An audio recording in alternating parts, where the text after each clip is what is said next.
I was waiting for my video to upload, and I thought I'd go to my Moo charts and see if I could put some things into perspective. And this is a look at the S&P 500 going back all the way to January of 1991. And I wanted to just kind of get a feel for how bad could it get. And this is basically your dot-com bubble. And you can see the S&P was at 1530, and that was in August of 2000, and then in March of 2003. So that's more than 2 years. It got down to 756. So that's a 50% drop. Okay.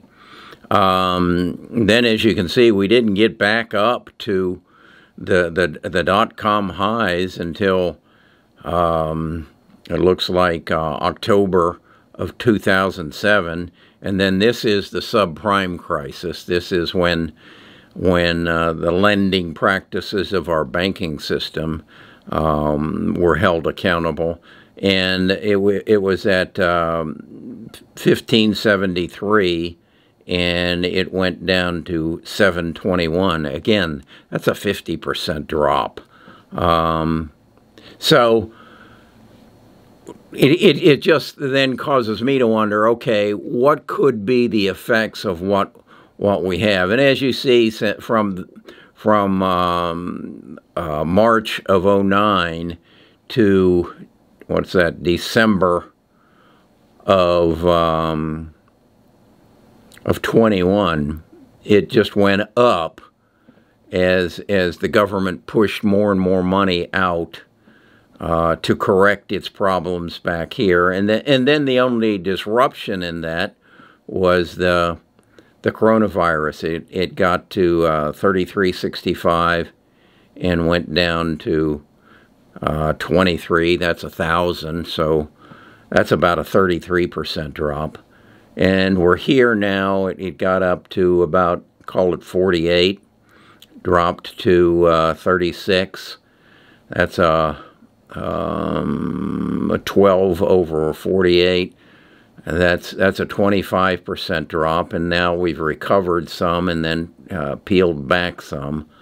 So for me, I look at that and say, okay, understanding where we are, how we got there, $9 trillion, inflating our economy, creating inflation, having to take care of that, we can recover from that. But when I throw into the equation that we have a war going on in Russia and Ukraine, and I just shared in Saturday's video that Germany is taking possession of Russia's assets, refineries in their country. That's an aggressive move. There will be retaliation. If there's not retaliation, I don't know how many other refineries Russia has around Europe, but they're going to be repossessed. And now you've got aggression.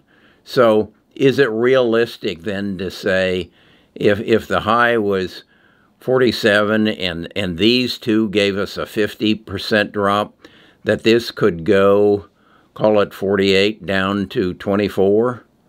That would put us right about where we were at the bottom of the corona crisis, the coronavirus. Could it go that far down? I'm saying it could go another 20 from where it's at now, which is at 38. So that would be roughly another 16, 17 down. Call it 2,000. That'd be 28. I don't think that's unreasonable. And again, I think we'll get the inflation out of the system. But when I hear the Russian situation, and then I hear the CEO of FedEx saying we're flying back half empty. And then I see Amazon laying off people and closing down distribution centers or postponing the building of distribution centers. I see Goldman Sachs laying off people. I see Google laying off people. They have a pulse. They know where this is going, or they have a better pulse than you and I do. They have a better pulse than Wall Street does. And I see people just pulling back and saying,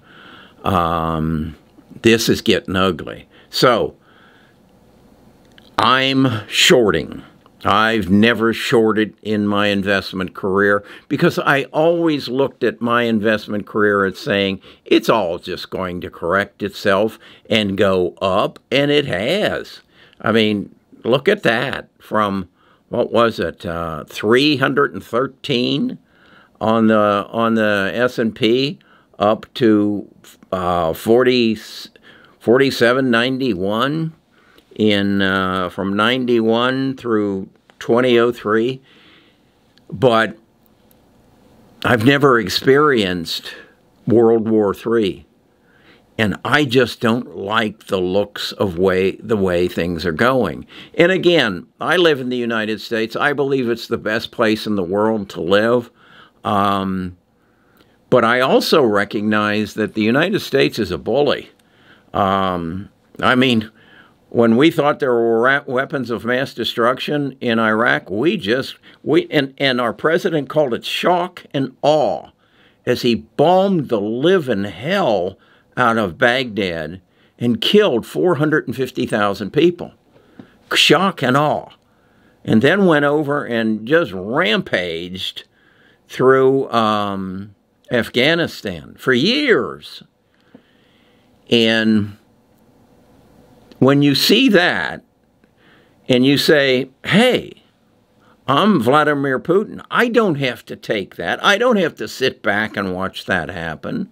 Look what we did to Vietnam. I mean, we gave up 55,000 of our boys and girls. And the number of Vietnamese that died in that war. So, and then Hiroshima and Nagasaki. Look at it from their perspective. They're angry. They don't like the way the United States imposes its will. So when I see Vladimir and Xi meeting for a week, they're still meeting, and then Xi going back to explain what he's done and what he expects to do if they give him another term, he's got to convince the Chinese party that we will dominate the United States by 2042, like he promised. And if that's what he has to deliver, he's going to need a partner.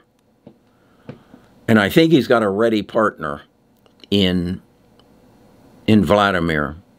So I'm looking at this and saying, the worst is still yet to come. I've made my moves. I also believe that the war is going to be fought not only with armament, but with food and energy. And that's why I own liquid natural gas. That's why I'm buying some oil. And that's why I'm shorting China. I guess that's my bet that will come out on top on this thing. But it's going to get ugly. It's going to get real ugly. And there are people who are seeing that. I hope you saw that Meet Kevin is quitting YouTube. It's because he got it wrong. We all got it wrong. But he doesn't know what to do from here. He's going to fall back on what he feels comfortable with, and that's real estate. And then there's the stuff that's coming out about some of the bad practices of some of the YouTubers. This is going to get nasty.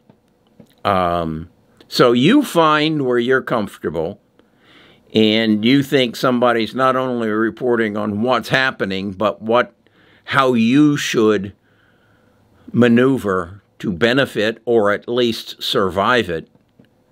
And then hunker down. Get ready, because the worst is yet to come. I believe that. You believe what you believe. You find your encampment and get ready for what's about to come. It's not going to be pretty.